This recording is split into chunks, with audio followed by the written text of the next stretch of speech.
Hi students, welcome to my YouTube channel catalyst online classes. आज की इस video class में हम लोग देखेंगे क्लास 12th के फिजिक्स धारा विद्युत का पार्ट 4। आज का जो टॉपिक है वो विद्युत धारा का चुंबकीय प्रभाव।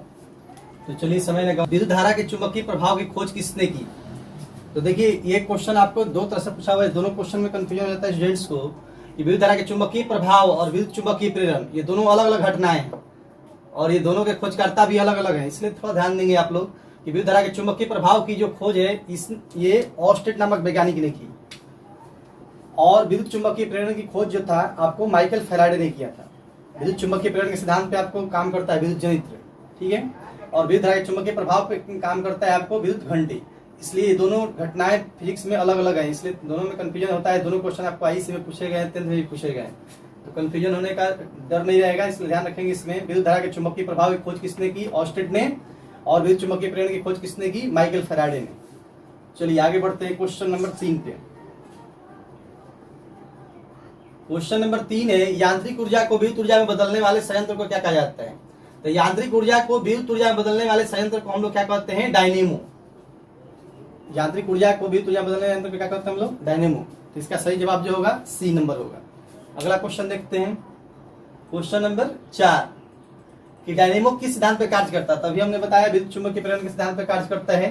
तो चौथा का क्या हो जाएगा सही जवाब? B number. अगला क्वेश्चन है क्वेश्चन नंबर 5। एक चुंबक एक बंद चालक के निकट स्थित है, तो चालक में धारा उत्पन्न की जा सकती है। तो चालक में धारा कब उत्पन्न होगा? जब चुंबक और चालक के बीच में अपेक्षित गति होगा तभी धारा उत्पन्न होगा। क्योंकि हम विद्युत जनित्र के सिद्धांत में पढ़ चुके हैं कि चालक और चुंबक के बीच में जब कुंडली और उसके अंदर जो चुंबक रखा होता है उसके बीच में अपेक्षित गति होती है तो उसमें धारा उत्पन्न होती है, प्रेरित विद्युत बल उत्पन्न होती है, जिससे प्रेरित धारा उत्पन्न होती है। तो इसका जो सही जवाब होगा चालक और चुंबक के बीच अपेक्षित गति हो। 5 का सही जवाब जो होगा वो डी होगा। एक चुंबक को एक बंद चालक के निकट रखा जाएगा तो दोनों के बीच में अपेक्षित गति होने से धारा उत्पन्न होती है। चलिए अगला क्वेश्चन देखते हैं, क्वेश्चन नंबर 6। क्वेश्चन नंबर 6 में देखिए, क्वेश्चन नंबर 6 में देखा जाए तो देखिए कह रहा है किसी कुंडली में प्रेरित विद्युत बल निम्नलिखित में से किसके समानुपाती होती है? तो किसी कुंडली में प्रेरित विद्युत बल जो होती है वो किसके समानुपाती होती है? तो कुंडली से संबद्ध चुंबकीय फ्लक्स में जब परिवर्तन होता है तो प्रेरित धारा की उत्पत्ति होती है। तो यहाँ पर क्या होगा? चुंबकीय फ्लक्स के परिवर्तन की दर के होगा। सही जवाब जो होगा चुंबकीय फ्लक्स की परिवर्तन के दर के समानुपाती होती है। 6 का बी नंबर जवाब होगा। अगला क्वेश्चन है 7 नंबर क्वेश्चन। यांत्रिक ऊर्जा को विद्युत ऊर्जा में बदलने के लिए हमें प्रयोग करना चाहिए दिष्ट धारा डायनेमो, प्रत्यावर्ती धारा डायनेमो, मोटर, ट्रांसफार्मर। तो यांत्रिक ऊर्जा को विद्युत ऊर्जा में बदलने के लिए हम लोग प्रत्यावर्ती धारा डायनेमो और दिष्ट धारा डायनेमो दोनों का इस्तेमाल कर सकते हैं। डायनेमो जो होता है ना दो प्रकार का होता है, दिष्ट धारा डायनेमो और प्रत्यावर्ती धारा डायनेमो। तो डायनेमो का काम ही है यांत्रिक ऊर्जा को विद्युत ऊर्जा में बदलना। तो यहाँ पे इसका जो सही जवाब होगा ए नंबर और बी नंबर दोनों हो जाएगा। अगला क्वेश्चन है 8 नंबर। दो समांतर तारों में विपरीत दिशाओं में धाराएं प्रवाहित होती हैं तो वे एक दूसरे को क्या करेंगी? तो याद रखिएगा, दो समांतर तारों में अगर समान दिशा में धारा प्रवाहित होगी तो वे एक दूसरे को आकर्षित करेंगी। लेकिन यहाँ पर क्या कह रहा है कि विपरीत दिशा में धारा प्रवाहित हो रहा है। तो विपरीत दिशा में धारा प्रवाहित होने का मतलब क्या हो गया कि एक मान लीजिए पूरब में जा रहा है तो एक पश्चिम में जा रहा है। तो इस तरह के सिचुएशन में आपको जो होगा यहाँ पे क्या होगा? इसका जो सही जवाब होगा क्या होगा? विकर्षित करेंगी। ठीक है, तो इसका जो सही जवाब होगा आपको 8 का बी नंबर होगा, विकर्षित करेंगे। अगर एक दिशा में धारा रहती तो आकर्षित करती, तो यहाँ पे विपरीत दिशा में है तो इसलिए विकर्षित करेंगे दोनों धाराएं एक दूसरे को। चलिए क्वेश्चन नंबर 9 की तरफ बढ़ते हैं। क्वेश्चन नंबर 9 देखा जाए तो कह रहे हैं कि आर त्रिज्या और एन फेरे वाली, एन फेरो मतलब क्या है समझिए कि कोई कुंडली के अंदर तार का एन लपेटा मौजूद है और जिसका त्रिज्या जो कह रहा है कि आर रहा है तो उसके केंद्र पर चुंबकीय क्षेत्र कितना होगा? तो यहाँ एक फॉर्मूला हम लोग पढ़े हैं चुंबकीय क्षेत्र का। फॉर्मूला क्या पढ़े हम लोग? कुंडली के केंद्र पर चुंबकीय क्षेत्र बराबर क्या होता है? म्यू नॉट बटा में 2 पाई इंटू एन आई, एन मान लीजिए लपेटों की संख्या छोटा एन दिखा है तो छोटा एन लिखते हैं, एन आई बटा क्या होता है फॉर्मूला? आर। तो हमारे पास में यदि देखा जाए कि चुंबकीय क्षेत्र बी समानुपाती क्या होगा? देखिए म्यू नॉट तो अचराशी है, 2 पाई भी अचराशी है, एन जो लपेटों की संख्या भी अचराशी है, तब बी समानुपाती आई होगा और नहीं तो फिर क्या हो सकता है 1/r। क्योंकि ये सब तो चौरासियाँ हैं, तो इस सबको यदि हटा देंगे तो बी का जो मान है आई पर निर्भर करेगा, नहीं तो 1/r पर निर्भर करेगा। तो यानी सही जवाब जो होगा चुंबकीय क्षेत्र बी जो होगा किसके समानुपाती होगा, आई या फिर 1/r के, यानी आई और 1/r। यानी सही जवाब जो होगा इसका कौन सा होगा, 9 का सी नंबर होगा। 9 का सही जवाब जो होगा सी। चलिए अगला क्वेश्चन देखते हैं। क्वेश्चन नंबर 10, लेंज का नियम संबद्ध है। तो लेंज का नियम संबद्ध किससे है, आवेश से, द्रव्यमान से, ऊर्जा संरक्षण से, संवेग संरक्षण से। तो ऊर्जा संरक्षण के सिद्धांत का पालन करता है लेंज का नियम ना, तो इसका 10 का जो सही जवाब हो जाएगा आपका सी नंबर हो जाएगा। अगला क्वेश्चन देखते हैं।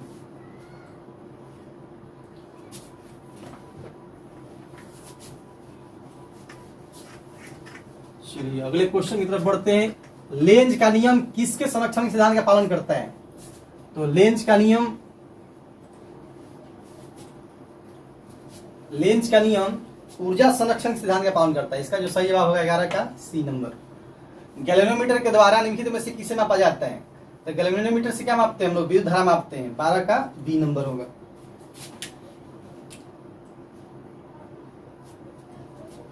अगला क्वेश्चन, एक गैल्वेनोमीटर को वोल्टमीटर में किस प्रकार परिवर्तित कर सकते हैं, तो याद रखेंगे, देखिए वोल्टमीटर का जो प्रतिरोध होता है उच्च होता है, तो गैल्वेनोमीटर को बदलना है हमको वोल्टमीटर में, तो इसका वोल्टमीटर का प्रतिरोध जो होता है उच्च होता है, तो इसका प्रतिरोध कैसे बढ़ा सकते हैं, तो प्रतिरोध बढ़ाने के लिए हमें क्या करना होगा, इसके श्रेणी क्रम में, देखिए गैल्वेनोमीटर के श्रेणी क्रम में क्या कर देते हैं, यदि हम उच्च प्रतिरोध जोड़ देते हैं गैल्वेनोमीटर के श्रेणी क्रम में, ये श्रेणी क्रम में है, तो गैल्वेनोमीटर के श्रेणी क्रम में उच्च प्रतिरोध जोड़ने से जाहिर सी बात है कि जो युक्ति बनेगी उसका प्रतिरोध क्या होगा, हाई होगा। तो ऐसे करके हम लोग क्या कर सकते हैं, गैल्वेनोमीटर को हम लोग वोल्टमीटर बदल सकते हैं। वोल्टमीटर का प्रतिरोध उच्च होता है, याद रखेंगे कि वोल्टमीटर का प्रतिरोध हाई करना, गैल्वेनोमीटर का प्रतिरोध हाई करना होगा वोल्टमीटर बनाने के लिए। गैल्वेनोमीटर का प्रतिरोध हाई करने के लिए क्या किए हम लोग, उसके श्रेणी क्रम में हाई प्रतिरोध को जोड़ दिए, उच्च प्रतिरोध को जोड़ दिए। उच्च प्रतिरोध का शंट जोड़ देंगे गैल्वेनोमीटर के श्रेणी क्रम में, तो बन जाएगा। इसका सही जवाब क्या हो जाएगा, गैल्वेनोमीटर के श्रेणी क्रम में उच्च प्रतिरोध को जोड़ करके हम लोग क्या बना सकते हैं, वोल्टमीटर बना सकते हैं। यानी 13 का जो सही जवाब होगा वो क्या हो जाएगा, बी नंबर हो जाएगा। अगला क्वेश्चन बढ़ते हैं 14 नंबर क्वेश्चन की तरफ। 14 नंबर क्वेश्चन में देखिए, 14 नंबर क्वेश्चन कर रहा है कि एक वोल्टमीटर को एमीटर में, तो गौर कीजिएगा एमीटर का प्रतिरोध क्या होता है, निम्न होता है। तो एमीटर का प्रतिरोध निम्न होता है, तो वोल्टमीटर का प्रतिरोध तो हाई होता है, उसको कम करना है। तो कम करने के लिए क्या करेंगे, इसको समांतर क्रम में क्या कर दीजिए, निम्न प्रतिरोध जोड़ दीजिए। देखिए समांतर क्रम हुआ, वोल्टमीटर के समांतर क्रम में क्या किए हम लोग, निम्न प्रतिरोध जोड़ दिए। तब वोल्टमीटर के समांतर क्रम में हमको क्या जोड़ना होगा, निम्न प्रतिरोध जोड़ना होगा। तो इसका सही जवाब कौन सा होगा, इसके समांतर क्रम में निम्न प्रतिरोध, समांतर क्रम में निम्न प्रतिरोध जोड़ करके, तो इसका सही जवाब जो होगा 14 का डी, क्योंकि एमीटर का प्रतिरोध निम्न होता है, समांतर क्रम में निम्न प्रतिरोध जोड़ना होगा, जिससे वोल्टमीटर एमीटर में कन्वर्ट हो जाएगा, बदल जाएगा। 14 15 नंबर क्वेश्चन देखिए। 15 नंबर क्वेश्चन में क्या कह रहा है कि एक प्रतिरोधक के आर पार प्रवाहित धारा का वोल्टेज मापा जा सकता है, किसके माध्यम से, एक प्रतिरोधक के आर पार प्रवाहित धारा का वोल्टेज मापा जाता है तप्त तार वोल्टमीटर के प्रयोग से। तो इसका सही जवाब जो होगा बी नंबर होगा। 15 हो गए। क्वेश्चन नंबर 16 की तरफ बढ़ते हैं। 16 नंबर क्वेश्चन देखिए, तप्त तार एमीटर मापता है, तो तप्त तार एमीटर मापता है, क्या मापता है, तो प्रतिरोध धारा का मूल औसत वर्गमान मापता है। तो इसका जो सही जवाब जो होगा आपको सी नंबर हो जाएगा, 16 का सी, मूल औसत वर्गमान। चलिए क्वेश्चन नंबर 17 की तरफ बढ़ते हैं। किसी विभव मापी की संवेदनशीलता बढ़ाने के लिए क्या करना होगा, तो विभव मापी की संवेदनशीलता माने एकदम लो से लो वोल्टेज को भी माप सकता है। तो यदि उसके अनुप्रस्थ का क्षेत्रफल बढ़ा देते हैं, तो ये जो आपका वोल्टेज एरिया जो लिखा हुआ रहता है जो उसके ऊपर, वो क्या होगा, एकदम स्पष्ट दिखाई देगा। इससे क्या होगा कि स्पष्ट रूप से हमको नजर आएगा, जरा सा वोल्टेज बढ़ेगा तो ये, इसका मतलब क्या कि इसके अनुप्रस्थ काल के क्षेत्रफल को बढ़ाना होगा। यानी कहने का मतलब क्या कि विभव मापी की संवेदनशीलता बढ़ाने के लिए अनुप्रस्थ क्षेत्रफल को बढ़ाना चाहिए। इन 17 का सही जवाब जो होगा क्या होगा, ए नंबर होगा। अगले क्वेश्चन की तरफ बढ़ते हैं, 18 नंबर की तरफ बढ़ते हैं।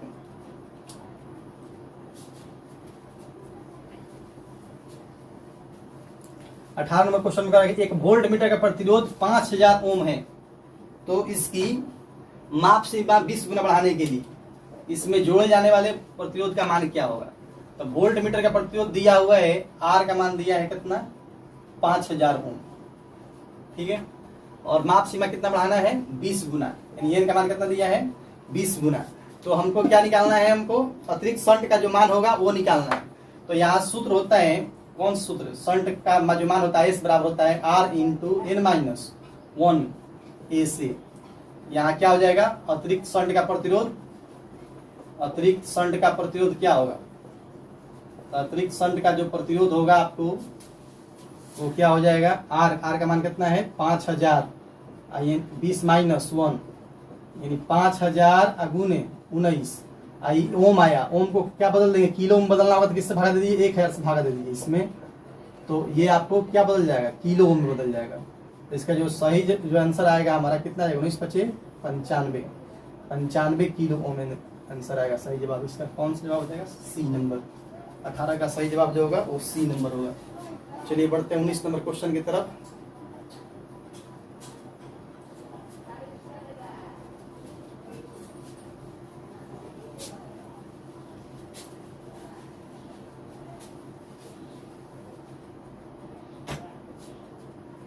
देखिए 19 नंबर क्वेश्चन में देखिए यहां पर देखिए 99 ओम प्रतिरोध वाले एक संटित गैल्वेनोमीटर से, यानी यहाँ जो गैल्वेनोमीटर का जो प्रतिरोध दिया है जी का मान वो कितना दिया है 99 ओम। और क्या कह रहे हैं, गैल्वेनोमीटर से होकर कुल धारा का 1% भाग ही प्रवाहित होता है, माने गैल्वेनोमीटर से जो धारा गुजरती है आई जी, उसका मान क्या है, जो धारा आई ओरिजिनल है उसका कितना प्रतिशत 1%।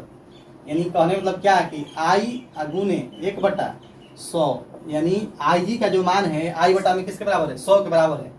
तो शंट का प्रतिरोध, शंट का प्रतिरोध का मतलब क्या होता है एस, शंट का प्रतिरोध पूछ रहा है हमसे, शंट का प्रतिरोध जो होगा एस का मान वो क्या होगा।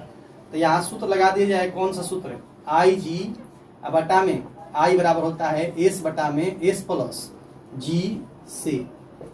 इस फॉर्मूला से देखिए क्या हो जाएगा, आई जी का मान कितना है आई बटा 100 बटा क्या हो जाएगा यहाँ पे आई बराबर शंट का प्रतिरोध नहीं पता है हमको एस बटा में एस प्लस गैल्वेनोमीटर प्रतिरोध तो पता है हमको 99 है।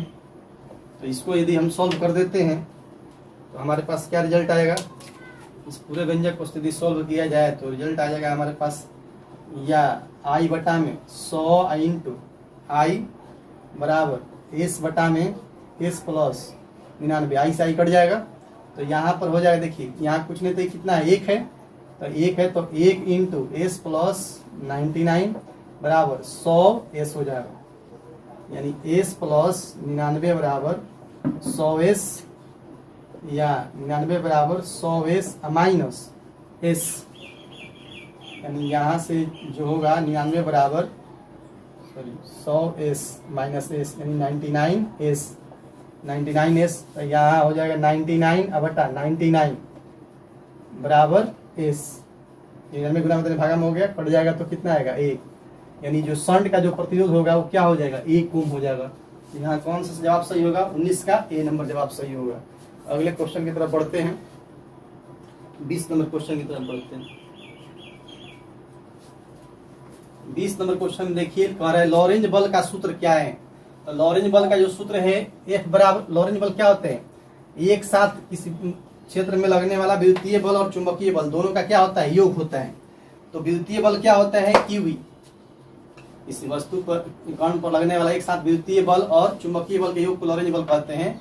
तो QV वेक्टर और विद्युतीय बल चुंबकीय बल का सूत्र क्या होता है QV वेक्टर, तो V vector cross V vector, तो ये दोनों बल का योग होगा। तो ये दोनों इसी को कहते हैं हम लोग लॉरेंज बल F। तो इसका मतलब क्या हो जाएगा, इसमें से Q कॉमन निकालेंगे तो किसके जैसा हो जाएगा E वेक्टर जोड़ V vector cross V vector, यानी कहने का मतलब ये इसका जो जवाब होगा ये इससे मैच कर रहा है ए नंबर से। तो 20 का जो सही जवाब होगा वो क्या हो जाएगा ए नंबर होगा, क्योंकि लॉरेंज बल का परिभाषा ये होता है किसी कण पर एक साथ लगने वाला विद्युतीय बल और चुंबकीय बल दोनों के योग को क्या कहेंगे लॉरेंज बल कहेंगे। तो यहाँ विद्युतीय बल QE चुंबकीय बल Q into V vector cross V vector, ये दोनों में से Q कॉमन निकालेंगे तो देखिए इससे मैच कर रहा है फॉर्मूला ए नंबर से। तो 20 का सही जवाब जो होगा ए नंबर होगा। अगला क्वेश्चन है 21 नंबर देखा जाए। 21 नंबर क्वेश्चन में देखिए 5 वाला चुंबकीय क्षेत्र बराबर होगा किसके बराबर होगा? तो टेस्ला किसको कहते हैं? वेबर प्रति मीटर स्क्वायर को ही तो टेस्ला कहते हैं। तो वेबर प्रति मीटर स्क्वायर को टेस्ला कहते हैं। तो 5 टेस्ला है, इसे मतलब क्या आ गई? 5 वेबर प्रति मीटर स्क्वायर। इसका जो सही जवाब होगा इससे क्या हो जाएगा? ए नंबर हो जाएगा, 5 वेबर प्रति मीटर स्क्वायर। तो स्टूडेंट्स, आज के इस वीडियो क्लास में बस 21 क्वेश्चन इतना